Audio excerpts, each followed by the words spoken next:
So hello everyone and welcome to power pro academy. जैसा कि हमने अपनी पिछली वीडियो में देखा था, जहां पर हमने सीखा था कि हम कैसे पावर ऐप्स पे लॉगिन कर सकते हैं और एक trial version for free of 30 days पा सकते हैं। उसी कड़ी में आगे बढ़ते हुए आज हम देखेंगे कि पावर ऐप्स दिखता कैसा है, उसका ओवरऑल इंटरफेस कैसा है और किन चीज़ों से क्या क्या चीज़ें हो सकती हैं। तो आज की वीडियो में हम बात करेंगे कि हम कैसे पावर ऐप्स के इंटरफेस में जा सकते हैं और समझेंगे उसके पूरे इंटरफेस। तो हम यहाँ पर अपने ब्राउज़र में आ गए हैं और ब्राउज़र में आपको जस्ट लिखना है make.powerapps और आप जैसे ही एंटर मारेंगे तो आपको जो पहली वेबसाइट मिलेगी आपको उस पर क्लिक करना है, क्योंकि आपने पहली वीडियो देखी थी और अब आप अपनी पावर ऐप्स के क्रेडेंशियल्स से लॉगिन कर सकते हैं। तो डायरेक्टली आपका पावर ऐप्स का इंटरफेस जो होगा वो ओपन हो जाएगा। जब पावर ऐप्स का इंटरफेस ओपन हो जाएगा तो वो कुछ इस तरीके का दिखेगा, जहाँ पर आपको power apps on the top लिखा हुआ दिखेगा और उसके साथ ही आपको यहाँ पर एनवायरनमेंट दिख रहा होगा, सर्च दिख रहा होगा, आपकी लॉगिन क्रेडेंशियल्स दिख रहे होंगे और आपको कुछ साइड बार और एक मेन फ्रेम दिख रहा होगा। तो बात करते हैं कि इस पूरे मेन फ्रेम के अंदर या फिर इस इंटरफेस में क्या क्या चीज़ें हैं और उनसे क्या क्या चीज़ें हम कर सकते हैं। तो शुरू से स्टार्ट करते हैं। तो सबसे पहले हम देख रहे हैं कि यहाँ पर हमारे पास एक इन्वायरमेंट का टैब है। तो इन्वायरमेंट क्या है? तो बेसिकली जब हम बात करते हैं इन्वायरमेंट की पावर ऐप्स के अंदर, तो इन्वायरमेंट एक तरीके का आपका वो पैकेज है, वो स्टोरेज है जहाँ पे आप अपनी सारी ऐप्स, डेटावर्स का सारा काम, सारी की सारी चीज़ें उस एक इन्वायरमेंट में या उस एक पैकेज में करेंगे, जहाँ से आपका जो भी डेवलपमेंट का मटेरियल है वो कहीं और नहीं जाएगा, वो सारा एक बॉक्स के अंदर रहेगा। उसके बाद अगर हम देखें यहाँ पे साइड बार के अंदर, तो साइड बार के अंदर जो हमारा सबसे पहला बटन है वो है होम। तो जैसा कि आप देख रहे हैं ये हमारा होम पेज है। यहाँ पर लिखा हुआ है let's build an app, what should it do. तो जैसा कि आप देख रही हैं ये लैस है जनरेटिव एआई से। तो अगर आप यहाँ पर कुछ लिखेंगे और एंटर करेंगे तो वो वैसा ही ऐप जैसा आपको चाहिए, जैसा आपने उसको कंटेंट दिया है उस हिसाब से वो आपका ऐप क्रिएट करने में मदद करेगा। साइड बाय साइड वो गाइड प्रोवाइड करेगा जिससे आप अपनी ऐप को क्रिएट कर सकते हैं बिना किसी प्रीवियस नॉलेज के। आगे स्लाइडर से स्लाइड करते हैं तो हम देखेंगे कि नीचे यहाँ पर हमारे पास है other way to create an app. तो यहाँ पर तो बात हो गई कि हम एआई की हेल्प से कैसे अपने ऐप को क्रिएट करेंगे। अगर हमें एआई की हेल्प नहीं चाहिए और हमारे पास बेसिक नॉलेज है पावर ऐप की, तो हमारे पास दूसरे मेथड्स भी हैं पावर ऐप को क्रिएट करने के लिए। तो यहाँ पे जैसा कि हम देख रहे हैं स्टार्ट विद द डेटा। तो पावर ऐप्स जनरली क्या होती है, डेटा ड्रिवन ऐप्स होती हैं। आप उसको जैसा डेटा प्रोवाइड करवाएंगे आपकी ऐप वैसे ही बनने वाली है। तो यहाँ पर हम अपनी ऐप को क्रिएट कर सकते हैं with the help of table, जहाँ पर हम एक्सेल से डेटा को इंपोर्ट कर सकते हैं। डेटावर्स जो माइक्रोसॉफ्ट पावर प्लेटफॉर्म का ही एक स्टोरेज है, उससे आप अपनी ऐप्स को क्रिएट कर सकते हैं। उसके साथ हम देखते हैं यहाँ पे start with the page design. तो अगर आपके पास डेटा है बट आप उससे ऐप को नहीं क्रिएट करना चाहते तो आप जनरली पहले ही अपने पेज को डिज़ाइन कर सकते हैं और उसके बाद अपना डेटा सेट जो है उसमें इनबिल्ड कर सकते हैं। थर्ड हमारे पास जो टैब है उसके अंदर है start with an app template. तो बेसिकली जो टेम्पलेट्स होते हैं वो प्री डिज़ाइंड पेजेस होते हैं जिनकी आप मदद ले सकते हैं, जहाँ पर आपको पेजेस डिज़ाइन करने की ज़रूरत नहीं पड़ेगी और आपको सिर्फ अपने डेटा को कनेक्ट करना है और जैसे आपको अपनी ऐप चाहिए उस तरीके से थोड़ी बहुत मॉडिफिकेशन उसके अंदर आपको करनी होगी। नीचे अगर स्क्रॉल करेंगे और तो आपको दिखाई देगा योर ऐप्स। तो जो भी आपने अपनी ऐप्स क्रिएट करी होंगी वो सारी ऐप्स आपको यहाँ दिखाई देंगी। जब आप एनवायरनमेंट क्रिएट करते हैं तो आपको इस एनवायरनमेंट में कुछ प्री डिज़ाइंड और प्री बिल्ड ऐप दिखती हैं, जहाँ से आप हेल्प ले सकते हैं और जहाँ से आप देख सकते हैं कि आप कैसे अपनी ऐप्स को क्रिएट कर सकते हैं और एक ऐप क्रिएट होने के बाद कैसी दिखती है तो वो आपको यहाँ से दिखाई देगा। इसके बाद अगर हम और नीचे चलते हैं तो यहाँ पर हमको एक मॉड्यूल दिखता है जहाँ पर है लर्निंग फॉर एवरी लेवल।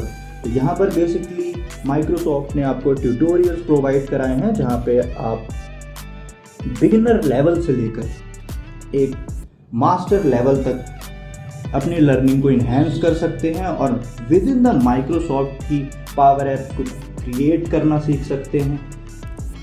तो ये सारी चीज़ें हमारे पास होम पेज में। अब एक बात और, पावर ऐप जो होती हैं वो दो तरीके की होती हैं। एक होती है हमारी कैनवास ऐप और एक होती है हमारी model driven app. Model driven app जो होती है वो जनरली बेस्ड होती है ऑन द डेटा, इसीलिए हम उन्हें डेटा ड्रिवन ऐप्स भी कहते हैं। अगर हम बात करें कैनवास ऐप की तो वो मोर फोकस्ड होती है यूआई पे। अब हम बात करते हैं सेकंड टाइप की जो है क्रिएट। तो जैसा कि आप देख रहे हैं कि क्रिएट के अंदर हम ये देखते हैं कि हम किन किन तरह से अपनी ऐप्स को क्रिएट कर सकते हैं। यहाँ पर हम एक ब्लैंक ऐप से स्टार्टिंग कर सकते हैं। हमारे पास डेटावर्स होता है, जैसा कि मैंने आपको बताया। डेटावर्स माइक्रोसॉफ्ट का ही एक स्टोरेज एप्लीकेशन है, यहाँ पर हम अपनी टेबल्स क्रिएट कर सकते हैं और फिर उन टेबल्स की मदद से हम अपने ऐप को डिज़ाइन कर सकते हैं। Share point, Microsoft share point list होती हैं जहाँ पर हम लिस्ट क्रिएट करते हैं और फिर अपनी ऐप्स को क्रिएट कर सकते हैं। उसके बाद हमारे पास यहाँ पर एक्सेल है, हमारे पास एसक्यूएल है। इमेजेस अपलोड करके हम एक ऐप को क्रिएट कर सकते हैं और with the help of Figma UI भी हम अपनी ऐप्स को क्रिएट कर सकते हैं। नेक्स्ट ऐप की बात करेंगे तो यहाँ पे है हमारे पास लर्न। तो लर्न के अंदर जैसा हमने अपने होम पेज की लास्ट मॉड्यूल में देखा था कि यहाँ पर हमारे पास माइक्रोसॉफ्ट द्वारा काफ़ी सारे ट्यूटोरियल्स प्रोवाइड किए गए हैं जो बिगिनर लेवल से लेकर एडवांस लेवल तक हैं और यहाँ पर आप अपनी चीज़ों को सीख सकते हैं और उसके बाद यहीं पे आप अपनी ऐप्स को क्रिएट कर सकते हैं। इसके बाद हमारे पास है ऐप्स टैब। तो जो भी एप्लीकेशन आप क्रिएट करेंगे वो सारी यहाँ इस बॉक्स में दिखाई देंगी। अभी हमारा जो एनवायरनमेंट है वो बिल्कुल नया है और हमने कोई भी एप्लीकेशन अभी तक डिज़ाइन नहीं किया है, इसलिए यहाँ पर अभी हमारे पास कोई भी ऐप दिखाई नहीं दे रही है। इसके बाद बात करते हैं टेबल्स की। तो जब आप टेबल्स पे क्लिक करते हैं तो जनरली आपके पास माइक्रोसॉफ्ट का डेटावर्स ओपन हो जाता है। एक तरीके से आप यहाँ पे जो भी टेबल क्रिएट करते हैं वो आपकी माइक्रोसॉफ्ट डेटावर्स में स्टोर होती है। डेटावर्स के अंदर आपके पास प्री बिल्ट बहुत सारी टेबल्स होती है। अगर आप टेबल क्रिएट नहीं करना चाहते तो आप इन टेबलों की मदद से भी अपनी ऐप को डिज़ाइन कर सकते हैं। एक बात जो बहुत इंपॉर्टेंट है, जब आप अपना एनवायरनमेंट क्रिएट कर लेते हो तो आपको एक बार अपना एनवायरनमेंट ओपन करना होता है जहाँ पर वो आपसे पूछता है कि आपको डेटावर्स ऐड करना है या नहीं करना। तो आपको उस तरीके वहाँ पर जाके डेटावर्स जो होता है उसको ऐड करना होता है, उसको इनेबल करना होता है। उसके बाद आपका ये जो टेबल्स वाला इसके बाद जो आपका टेबल्स वाला टैब होता है वो ओपन हो जाता है। इसके बाद जो नेक्स्ट टैब है वो है फ्लोज का टैब।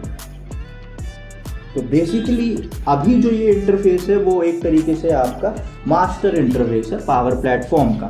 यहाँ पर जब हमने फ्लोज को क्लिक किया तो यहाँ पर हमारे पास पावर ऑटोमेट ओपन हो जाता है, जहाँ से हम अपने फ्लोज को डिज़ाइन कर सकते हैं, अपने वर्क को, अपने पावर ऐप्स को ऑटोमेट कर सकते हैं। आने वाले वीडियोस में हम पावर ऑटोमेट के बारे में भी पढ़ेंगे, तो अभी हमें इस वाले टैब पे ज़्यादा ध्यान देने की ज़रूरत नहीं है।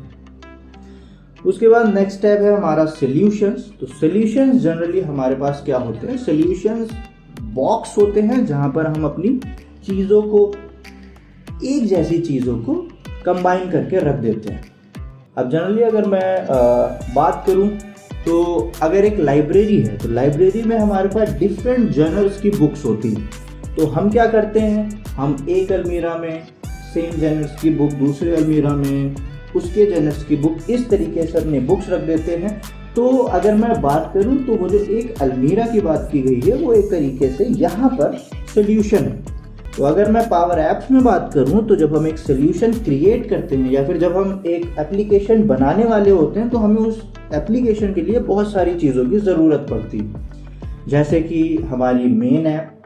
अब उसके कंपोनेंट्स के अंदर हमारे पास वेब रिसोर्सेज, इमेजेस, टेबल्स, ये फ्लोज, ये सारी जो चीज़ें आ जाती हैं ये इधर उधर ना पड़ी रहें, इसीलिए हम क्या करते हैं, एक सॉल्यूशन डिज़ाइन कर लेते हैं और जितनी भी उस ऐप से रिलेटेड चीज़ें हैं, रिसोर्सेज हैं, वो सारे के सारे हम उसी सोल्यूशन के अंदर क्रिएट करते हैं ताकि हमें वो चीज़ें कहीं बाहर ढूंढनी ना पड़े। तो ये हो गया सोल्यूशन में। अब हमारे पास इधर मोड के अंदर हम देखेंगे तो हमारे पास और भी चीज़ें हैं, जैसे website, chatbot, AI hub, catalogues, ये सारी भी चीज़ें हैं हमारे पास। तो इनको हम धीरे धीरे डीपली स्टडी करेंगे। तो ये जो आज हमने देखा, ये हमने देखा कि पावर एप्स का इंटरफेस क्या है। जब पहली बार कोई एक बिगिनर पावर ऐप के इंटरफेस पे जाता है तो वहाँ पर उसे कौन कौन सी चीज़ें मिलती हैं, किन किन चीज़ों से क्या क्या चीज़ें हो सकती हैं। अभी हम पावर ऐप्स के बारे में बात कर रहे हैं, तो हम जनरली जो अपना माइंडसेट रखेंगे वो कुछ मेन टैब्स के ऊपर रखेंगे, जैसे कि हमारा सॉल्यूशन टैब, टेबल्स, एप्स।